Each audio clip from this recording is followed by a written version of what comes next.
Bonjour bien-aimés. Matthieu au chapitre 5, le secret du vrai bonheur. C'est l'un des premiers messages, si peut-être pas le premier message de notre Seigneur et Sauveur Jésus-Christ, quand il a commencé son ministère. Le verset 1. Quand Jésus vit ces foules, il monta sur une montagne et s'assit. Ses disciples vinrent auprès de lui et il s'est mis à leur donner cet enseignement. Ramenons l'enseignement authentique de la parole de Dieu dans nos églises.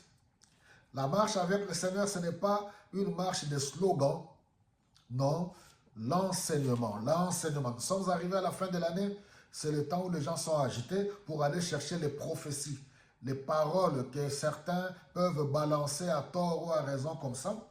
Depuis qu'on a commencé à vous balancer toutes ces fausses promesses, se sont-elles accomplies dans vos vies? Oui, il y a des paroles authentiques, mais attachons-nous à la parole. Alors il continue, heureux ceux qui se savent pauvres en eux-mêmes, car le royaume des cieux est à eux. Heureux ceux qui pleurent, car Dieu les consolera. Heureux ceux qui sont doux, car ils recevront la terre que Dieu a promise. Heureux ceux qui ont faim et soif de vivre comme Dieu les demande, car Dieu exaucera leurs désirs. J'aimerais anticiper que 2026, nous devons plus nous préoccuper à vouloir plaire à Dieu. Au lieu de balancer tout le temps des paroles, des slogans.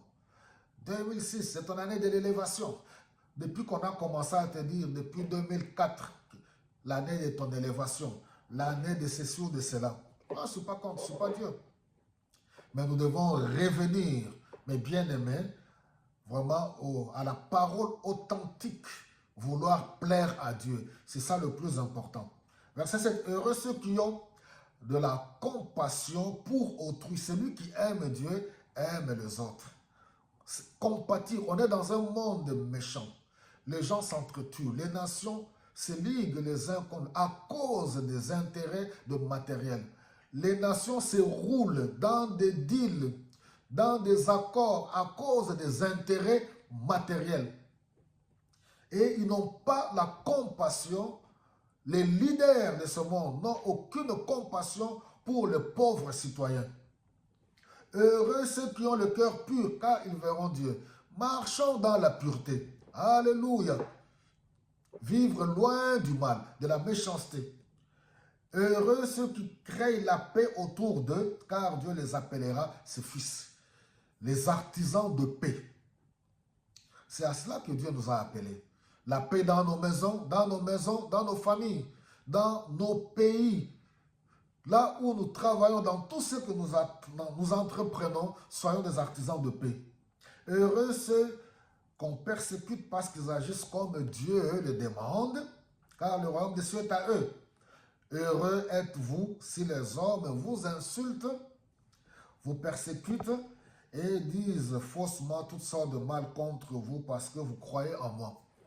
Et ainsi de suite. Mais bien aimés, voilà ce qu'on appelle les béatitudes, c'est-à-dire le vrai bonheur profond, le vrai bonheur authentique intérieur, le vrai bonheur éternel que nul ne pourra nous arracher. Que l'Église revienne à ce genre de message, au lieu de trafiquer, au lieu d'être dans des combines bizarres. La terre sur laquelle nous vivons est vraiment plongée dans le mal. C'est pour cela que le Seigneur déclare que lui, par la suite de ce message, que nous sommes le sel de la terre et la lumière du monde.